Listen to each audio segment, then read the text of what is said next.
Welcome back to Ozarks Fox AM. Now, I do want to give a quick warning about the subject matter of this segment. It's a sensitive subject, but here's the thing, guys. It's a huge problem, not only in our country, but in Missouri as well. And Kelly's well aware of this, and we're so happy to be welcoming our human trafficking expert. Joining us now live via Zoom is my good friend who sent us bagels last week, trafficking advocate and warrior, Lynn Shaw from New York City. Lynn, it's so great to see you. Good morning. Good morning, my favorite morning team. Thank you for covering this subject matter and having me on today to talk to our parents and adults about what we can do to protect our kids. Right. Lynn, now here's the thing. You know, Kelly's made me more aware of it in the past few years. I follow you religiously on your Twitter and Instagram. For somebody out there, I didn't know the problem. So can you just give us the definition? What is human trafficking? I want to make the two words, human trafficking, very simple. Think of it as a vehicle, moving something, moving in a truck, moving across a border, moving within a town or a city. What I want us to focus on, though, right now, the most important thing, it's online predation. So we're moving online images. Okay, so it's online. Like, I was talking to Lynn too, Kel, and you brought this up too about predatory and the behavior online of tricking people who might think they're talking to somebody their own age. There's so many facts about this nationally and here in Missouri, Lynn. Is that correct?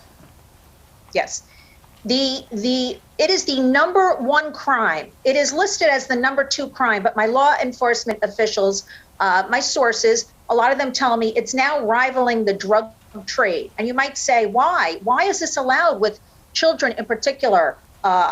It is a moneymaker. The bottom line is always follow the money. It's easy money. So right in your state of Missouri, for about every 100,000 people, you have 4 to 5 victims of human trafficking.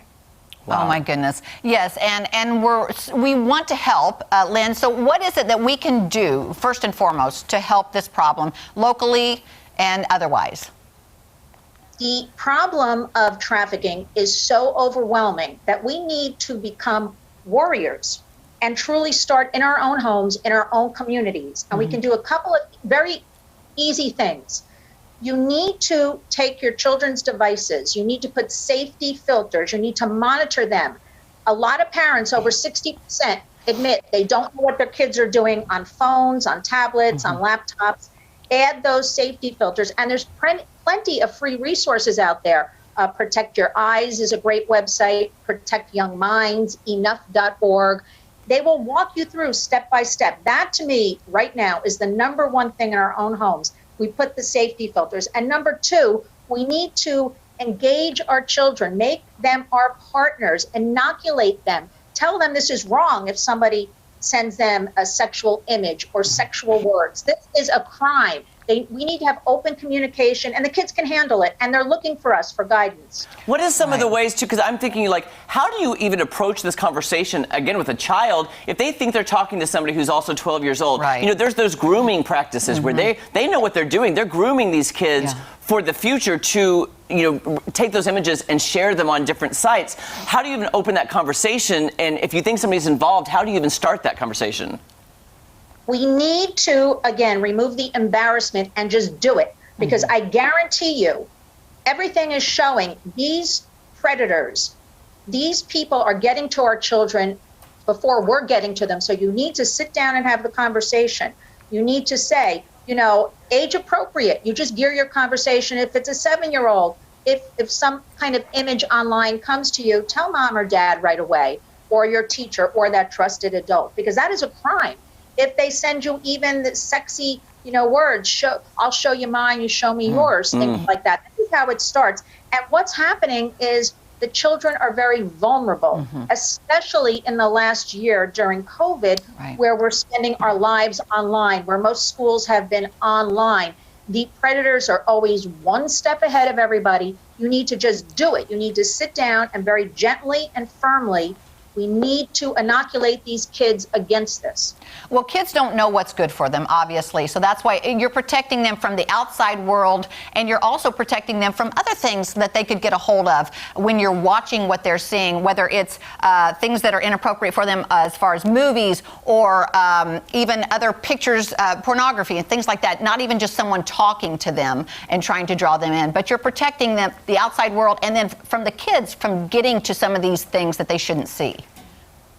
You know, the young children, and I'm going to say it could be 30 and below, actually, children and young adults have grown up basically, let's face it, in captivity. They've grown up online, on the computer. That is their world. So we have to figure out, you know, how we're going to control this somehow, some way. And certainly it seems to just be exploding all around us, that it's anything goes. You know, just 2 days ago, there was a wonderful list published. It's called DirtyDozenList.com, and it's 12 entities that are not doing a good job in protecting our children in particular. You know, the normalization of the sexualization of our children in entertainment, for instance. Right. Everybody's being conditioned that this is normal. So these kids and young adults just think this is normal, that, you know, oh, maybe I share an image online. They do not realize that image remains online forever. And what the predators do when they're pretending, you know, maybe it's a 12-year-old girl and she thinks she's talking to another 12-year-old girl, and it's really a 40-year-old man. That 40-year-old man, as an example, will then upload the image to something like a Pornhub and make money from it. And it's out there forever.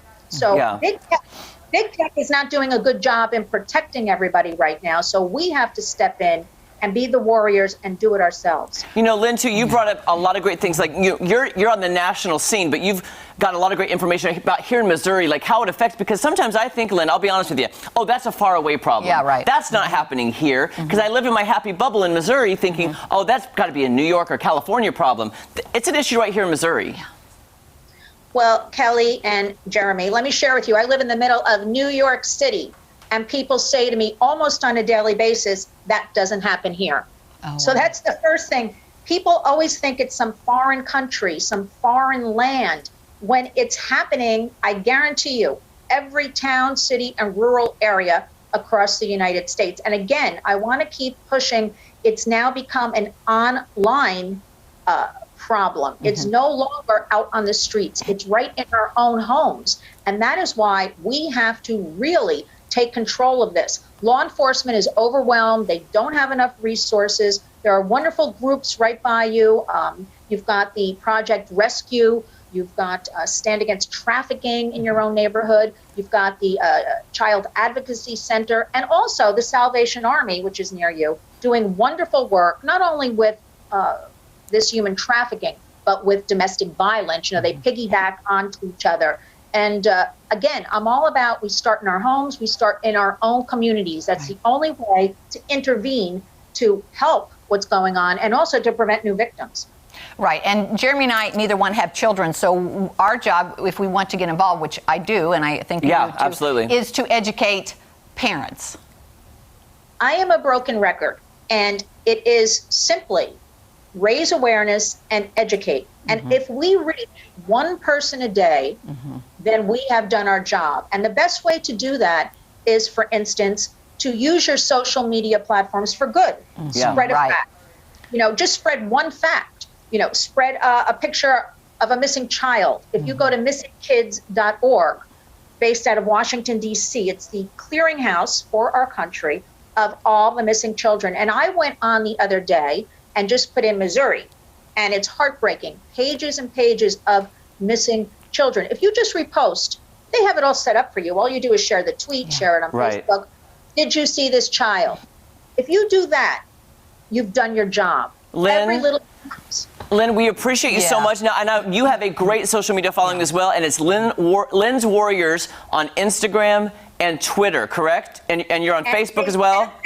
Yes, on Facebook, yes. So go follow Lynn right now. I follow her every single day. I see what she's posting because it's raising my awareness and Kelly's. And this is a huge issue, and Lynn is on the forefront in New York fighting this every single day. I talked to her on the phone last week. Her passion is so immense, and I respect her deeply. Lynn, thank you so much. for coming on. And please give our love to your husband, Lionel, please. Yes, thank you so much. Thank you, Kelly. Thank you, Jeremy. I am completely honored. Thank you. Thank you so much. I'm a warrior. I'm a warrior with Lynn. Thank you, Lynn. Thank Yes. you. All right, we'll be back right after this. Jeremy knows how big a problem it is. Yeah. I know goosebumps. 'Cause I'm like, we got to stop this. We got to stop it. Wow. Tough subject.